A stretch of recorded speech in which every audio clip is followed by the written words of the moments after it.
Durante siglos se ha contado una y otra vez la historia del Éxodo. Moisés frente al mar, el agua abriéndose, el pueblo cruzando en seco, milagros, señales, fuego del cielo. Pero hay una parte del relato bíblico que rara vez se cuenta completa. Una pregunta incómoda que muchos evitan responder. ¿Qué ocurrió después? ¿Cómo un pueblo de esclavos logró conquistar una tierra habitada por gigantes? La Biblia no es un libro ingenuo, no suaviza la realidad, no oculta el miedo, no disfraza la amenaza. Desde sus primeras páginas deja claro que el mundo antiguo no estaba dominado solo por reyes y ejércitos comunes, sino por hombres cuya sola presencia hacía temblar a naciones enteras. Gigantes. Génesis capítulo 6, versículo 4, declara que había gigantes en la tierra en aquellos días. Hombres poderosos, varones de renombre. Su influencia fue tan destructiva que la maldad de la humanidad llegó a un punto sin retorno. El diluvio los borró, o eso parecía, porque siglos después, cuando Israel se encuentra al borde de la tierra prometida, el problema vuelve a surgir. La tierra fluye leche y miel, sí, pero también está habitada por enemigos demasiado grandes, demasiado fuertes, demasiado intimidantes. Enemigos que no solo podían matar cuerpos, sino quebrar la fe.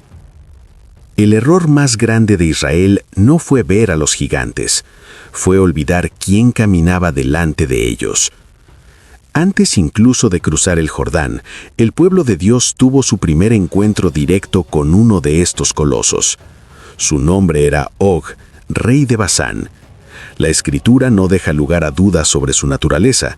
Deuteronomio capítulo 3 afirma que Og era el último sobreviviente de los refaítas, una raza antigua conocida por su estatura y poder. No era un mito, no era una exageración poética. Era un rey real, con ciudades fortificadas, con un ejército entrenado y con un cuerpo que desafiaba la lógica humana. La Biblia menciona un detalle inquietante: la cama de Og, 9 codos de largo, 4 codos de ancho, aproximadamente 4 metros de longitud. No era una leyenda, era una prueba conservada como testimonio, un objeto visible que gritaba una verdad incómoda. Los gigantes existieron. Cuando Og salió al encuentro de Israel, no lo hizo con temor. Salió confiado, seguro de que su tamaño, su ejército y sus murallas serían suficientes. Pero Dios habló primero. Y cuando Dios habla, la historia cambia de rumbo. Números capítulo 21 y Deuteronomio capítulo 3 relatan que el Señor le dijo a Moisés que no temiera, que la victoria ya estaba decidida. Israel no ganó por fuerza, no ganó por estrategia, ganó porque el Dios eterno decidió demostrar que ningún gigante es rival para su voluntad. Og cayó, su reino fue destruido, sus ciudades fueron tomadas, y la tierra fue repartida entre las tribus, pero la amenaza no terminó allí, porque los gigantes no eran un problema aislado, eran una realidad extendida en Canaán.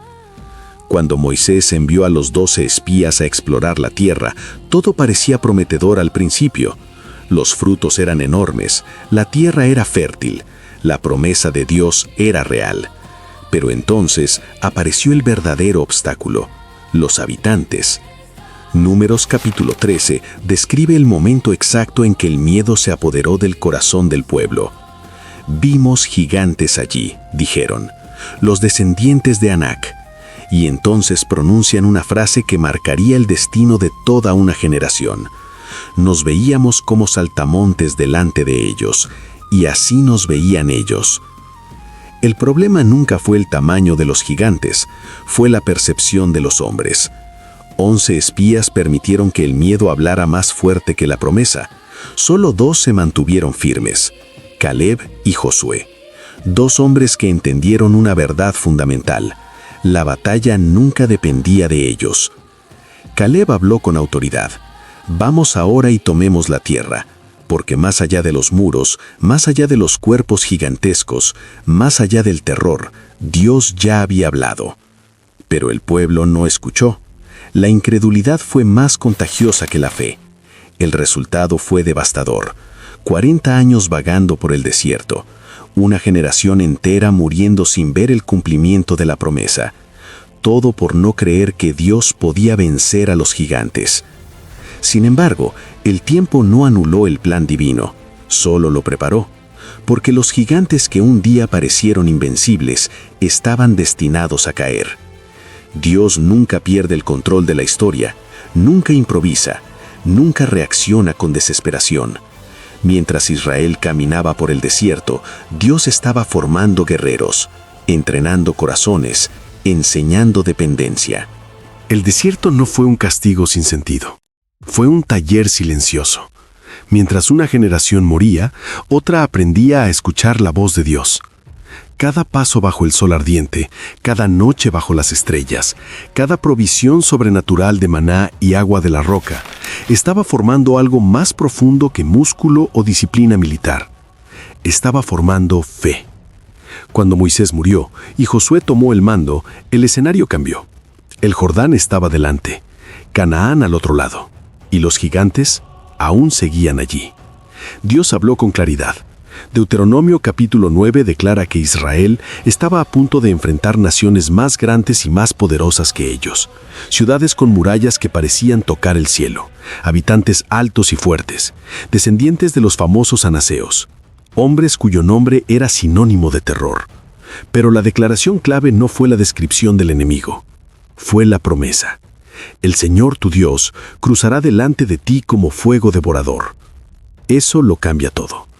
La conquista no comenzó con una batalla épica, comenzó con obediencia. El Jordán se abrió, Jericó cayó sin espadas levantadas.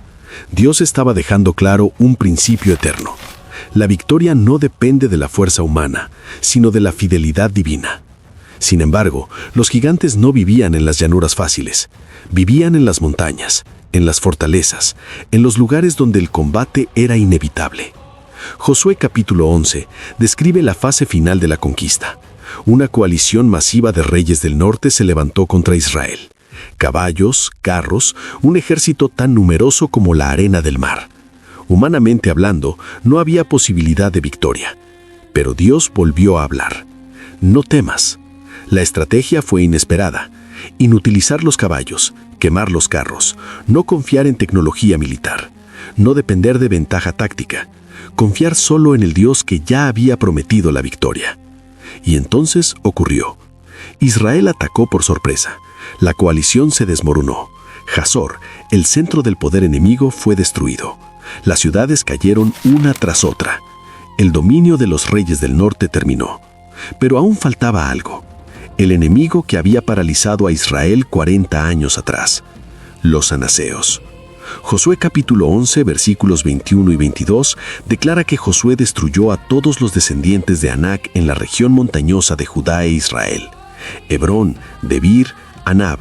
No quedó ninguno dentro del territorio de Israel. Solo algunos sobrevivieron en Gaza, Gat y Asdod. Los gigantes habían sido derrotados. Los mismos que hicieron temblar a los espías. Los mismos que provocaron incredulidad. Los mismos que parecían imposibles de vencer. Cayeron uno por uno, no por la fuerza de Israel, sino por la fidelidad de Dios. Pero la historia no termina ahí, porque Dios no solo cumple promesas a nivel nacional, las cumple también a nivel personal. Entre todos los guerreros de Israel, hubo uno que esperó pacientemente durante décadas para ver cumplida una palabra específica. Su nombre era Caleb.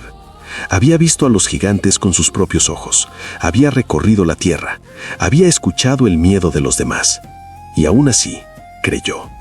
Por eso Dios le prometió algo que nadie más recibió. 45 años después, Caleb se presentó ante Josué. Su cuerpo había envejecido, pero su fe no. Josué capítulo 14 registra sus palabras. Hoy tengo 85 años. Todavía estoy tan fuerte como el día que Moisés me envió. Dame ahora este monte. Ese monte no era un terreno cualquiera. Era Hebrón, el corazón del territorio de los gigantes. Una ciudad fortificada, un bastión de gigantes. Caleb no pidió la parte fácil, no pidió descanso, no pidió comodidad. Pidió exactamente el lugar donde aún quedaban gigantes.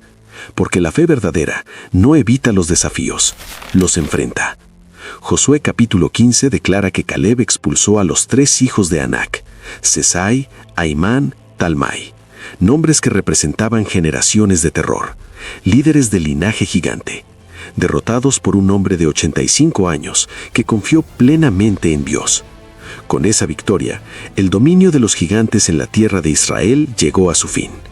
El miedo que había detenido a una generación fue sepultado por la fe de otra. Pero aún quedaba un eco del pasado. Algunos gigantes sobrevivieron en territorio filisteo, ciudades costeras, lugares fuera del control israelita. Y una de esas ciudades tenía un nombre que volvería a estremecer la historia: Gat. Allí, siglos después, nacería un gigante diferente, un guerrero entrenado desde la juventud, un hombre cuya altura, armadura y reputación harían temblar incluso a soldados experimentados. Su nombre era Goliat. Durante 40 días desafió al ejército de Israel. Insultó, se burló, provocó. Nadie se atrevía a enfrentarlo, ni siquiera el rey Saúl. El miedo había regresado, pero Dios ya había preparado la respuesta. Mientras los soldados temblaban, un joven pastor llevaba pan y queso al campo de batalla. No iba armado, no buscaba gloria, no tenía rango militar. Solo tenía algo que muchos habían perdido: confianza absoluta en Dios. David escuchó las palabras del gigante, vio el terror en los ojos de su pueblo y entendió algo que los demás habían olvidado. Este gigante no estaba desafiando a hombres, estaba desafiando al Dios viviente. Y eso cambia completamente las reglas del juego. Pero el enfrentamiento aún no había ocurrido. La onda aún no había girado. La piedra aún no había sido lanzada. Y el gigante todavía estaba de pie. El valle de Elá estaba en silencio, un silencio pesado, cargado de miedo. Durante 40 días, el mismo ritual se había repetido. El gigante avanzaba. Su sombra se proyectaba sobre el campo de batalla. Su voz retumbaba entre las montañas, y el ejército de Israel retrocedía. Goliat no solo era grande, era intimidante en cada detalle. Primera de Samuel capítulo 17 describe su estatura: 6 codos y 1 palmo, cerca de 3 metros. Su armadura pesaba más de 50 kilos. La punta de su lanza era como un rodillo de telar.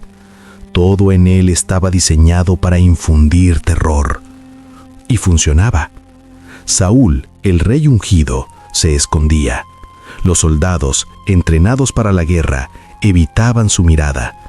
Nadie quería ser el que muriera ese día. Entonces apareció David. No entró como guerrero, entró como mensajero.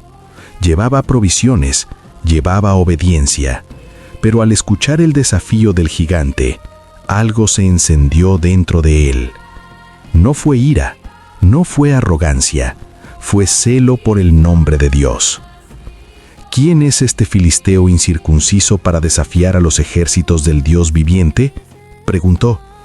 La pregunta incomodó a todos, porque expuso una verdad dolorosa.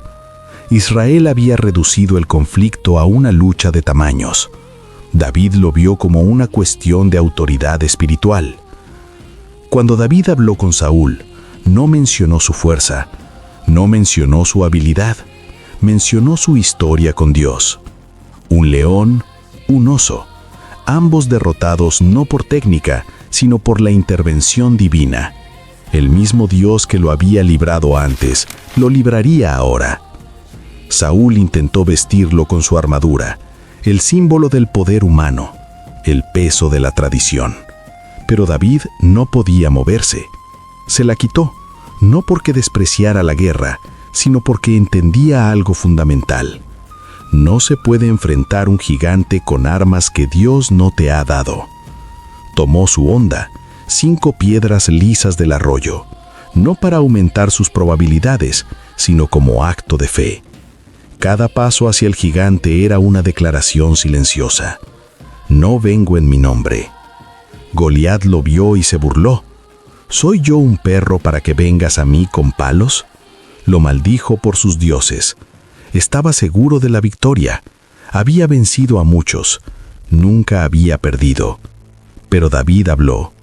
Primera de Samuel capítulo 17, versículos 45 al 47 registran sus palabras. Tú vienes a mí con espada y lanza, mas yo vengo a ti en el nombre de Jehová de los ejércitos, el Dios de los escuadrones de Israel, a quien tú has provocado. Hoy Jehová te entregará en mi mano, y sabrá toda la tierra que hay Dios en Israel. No fue un discurso motivacional, fue una sentencia profética. David corrió, no retrocedió, no dudó, giró la onda, el sonido cortó el aire, la piedra salió disparada con precisión sobrenatural.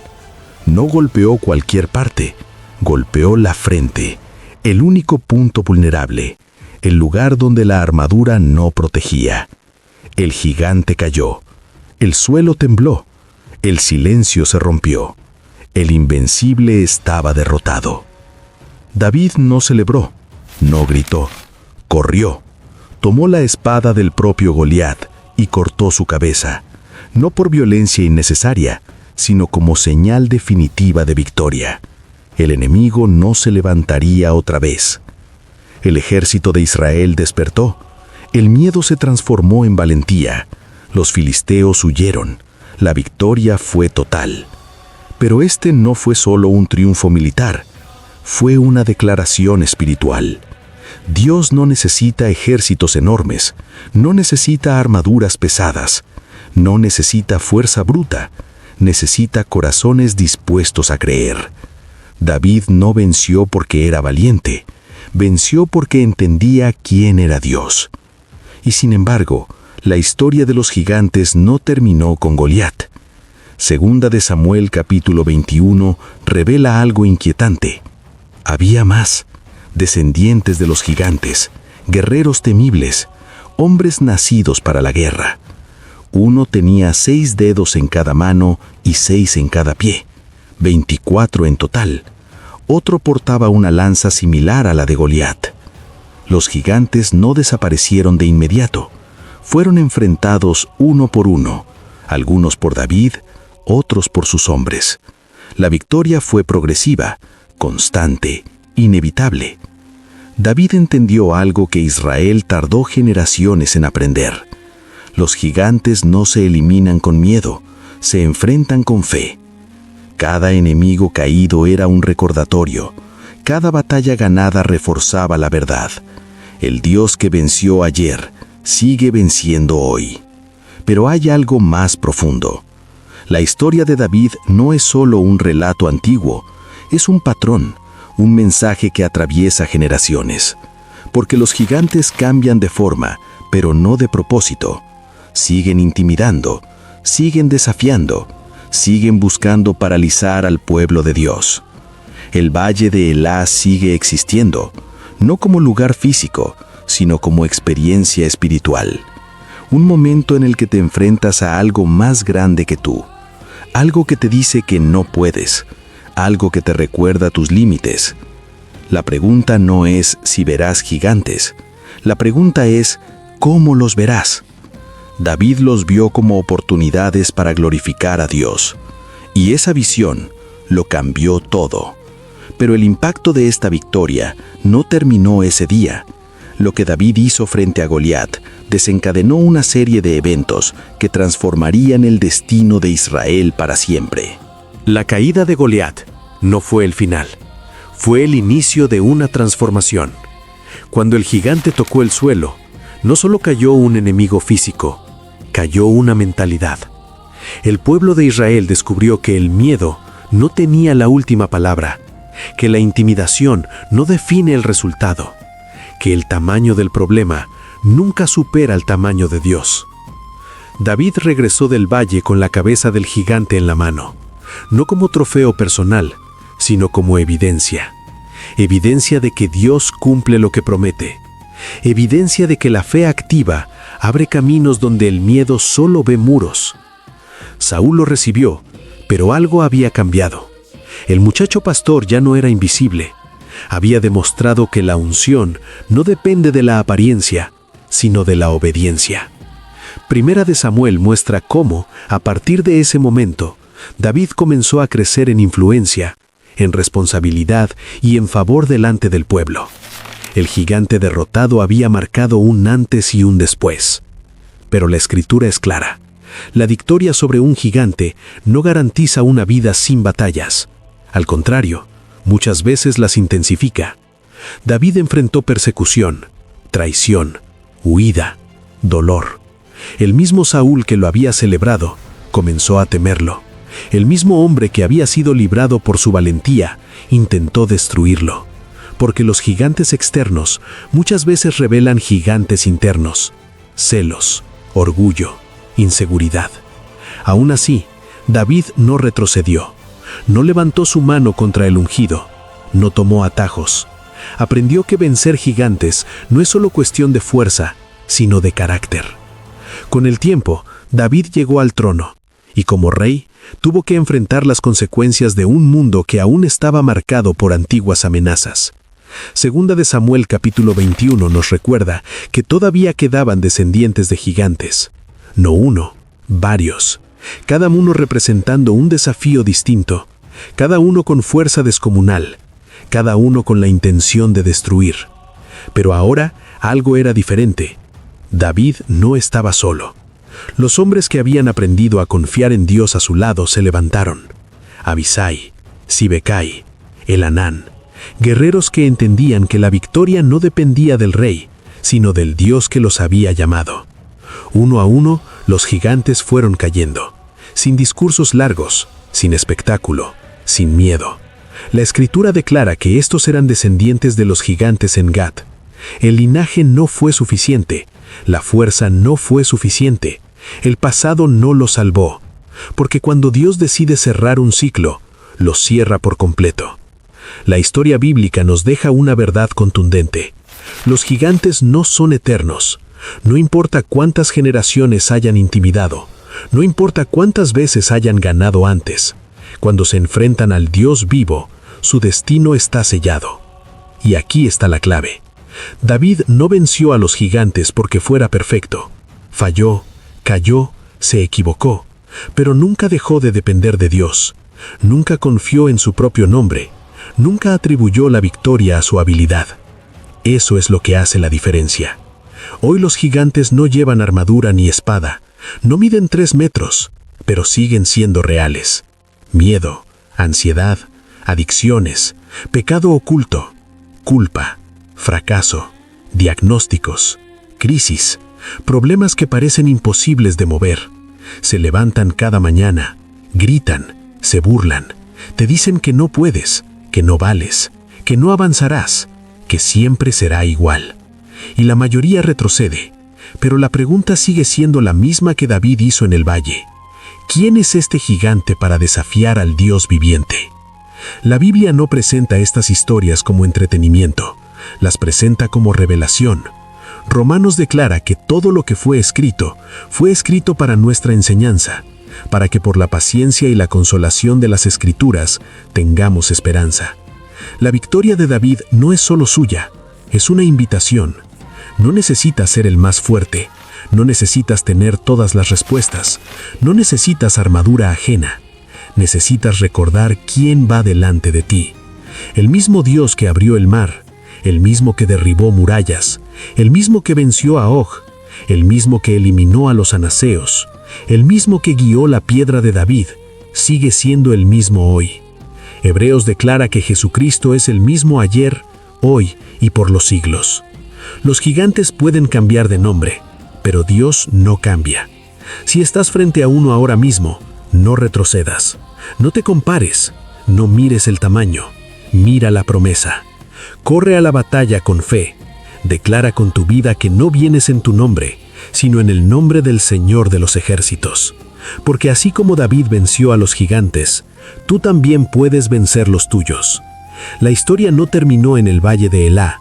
Continúa cada vez que alguien decide confiar en Dios por encima del miedo. Y esa es la verdadera victoria. Si esta historia tocó tu corazón, apóyanos dando like, suscribiéndote y activando la campana para no perderte los próximos documentales bíblicos.